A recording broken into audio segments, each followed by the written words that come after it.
Una idea té valor, és evident que cap idea que no reculli uns valors no serà una idea de profit.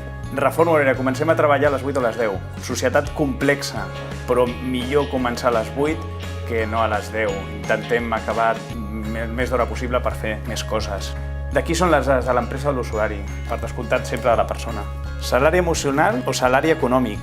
El salari econòmic és fonamental i hem de tenir un salari digne per poder viure, però el que és evident és que cada cop més és més rellevant aquelles coses que són emocionals, com poden ser la flexibilitat, com pot ser les possibilitats de tenir un reconeixement més enllà de la feina.